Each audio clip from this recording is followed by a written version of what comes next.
ഈ ആഗോള അയ്യപ്പ സംഗമത്തിൽ പരിപാടി അവതരിപ്പിച്ച ഇഷാൻ ദേവിന് പണം നൽകിയത് വൗച്ചറോ രേഖയോ ഇല്ലാതെ എന്ന വാർത്ത തെറ്റാണ്.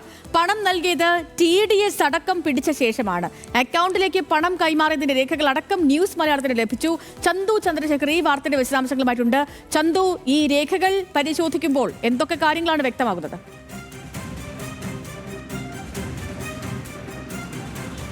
സേതുലക്ഷ്മി, മതിയായ രേഖകളില്ലാതെയാണ് ആഗോള അയ്യപ്പ സംഗമവുമായി ബന്ധപ്പെട്ട് സംഗീത പരിപാടി സംഘടിപ്പിച്ച ഇഷാൻ ദേവിന് പണം നൽകിയതെന്നാണ് നേരത്തെ പ്രചരിച്ചിരുന്നത്. പക്ഷേ അങ്ങനെയല്ല. ദേവസ്വം ബോർഡ് കൃത്യമായി അക്കൗണ്ട് വഴി TDS പിടിച്ചതിന് ശേഷം ഇഷാൻ ദേവിന് പണം നൽകുകയായിരുന്നു. അതിൻ്റെ രേഖകളാണ് ന്യൂസ് മലയാളത്തിന് ലഭിച്ചത്. ഇതിൻ്റെ വൗച്ചറും ദേവസ്വം ബോർഡിൻ്റെ പക്കലുണ്ട്. അപ്പോൾ TDS പിടിച്ചതിന് ശേഷം അക്കൗണ്ട് വഴി കൃത്യമായി ഇഷാൻ ദേവിന് പണം നൽകി. 8 ലക്ഷം രൂപയാണ് ഇഷാൻ ദേവ് ഈ ആഗോള അയ്യപ്പ സംഗമവുമായി ബന്ധപ്പെട്ട് അവിടെ സംഗീത പരിപാടി നടത്താൻ ഉദ്ദേശിച്ചിരുന്നത്. ആ തുകയാണ് ഇഷാൻ ദേവ് പറഞ്ഞിരുന്നത്. അതിൽ 7,84,000 രൂപ TDS പിടിച്ചതിന് ശേഷം ദേവസ്വം ബോർഡ് ഇഷാൻ ദേവിൻ്റെ അക്കൗണ്ടിലേക്ക് നൽകിയിട്ടുണ്ട്. നേരത്തെ ഇതുമായി ബന്ധപ്പെട്ട് വന്ന അവ്യക്തത, ഈ നന്ദഗോവിന്ദ ഭജൻസിനെയാണ് ആദ്യം ദേവസ്വം ബോർഡ് ഈ പരിപാടി നടത്താൻ ബന്ധപ്പെട്ടിരുന്നത്. പക്ഷേ അവർക്ക് മറ്റ് പരിപാടികളുടെ തിരക്ക് ഉള്ളതിനാൽ ഈ പരിപാടിയിൽ പങ്കെടുക്കാൻ കഴിയില്ല എന്ന് അറിയിച്ചു. തുടർന്നാണ് ഈ ഇഷാൻ ദേവിലേക്ക് പോകുന്നത്. പക്ഷേ ഈ ഇവന്റ് മാനേജ്മെന്റ് ടീം അവർ നൽകിയ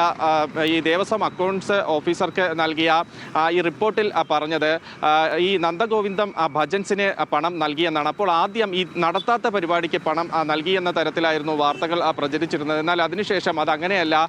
നന്ദഗോവിന്ദം ഭജൻസ് ഈ പരിപാടിക്ക് എത്താത്തത് കൊണ്ട് ഇഷാൻ ദേവിനെ സമീപിക്കുകയും അവർ 35 പേരടങ്ങുന്ന ടീം വന്ന് അവിടെ പരിപാടി നടത്തുകയും ചെയ്തു എന്ന് മനസ്സിലായി. അതിൻ്റെ അടിസ്ഥാനത്തിലാണ് ഇഷാൻ ദേവിനേക്ക് പണം നൽകിയത്. ഇത് അവർ ഈ ഇവന്റ് മാനേജ്മെന്റ് അശ്രദ്ധമായി ഈ രേഖകൾ കൈകാര്യം ചെയ്യുകയും അത് ദേവസ്വം അക്കൗണ്ട്സ് ഓഫീസിലേക്ക് എത്തുകയും ചെയ്തു.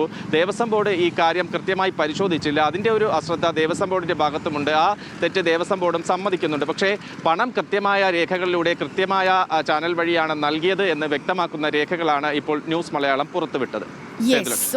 ചന്തു ചന്ദ്രശേഖറാണ് വാർത്തയുടെ വിശദാംശങ്ങൾ പ്രേക്ഷകരിലേക്ക് എത്തിച്ചത്.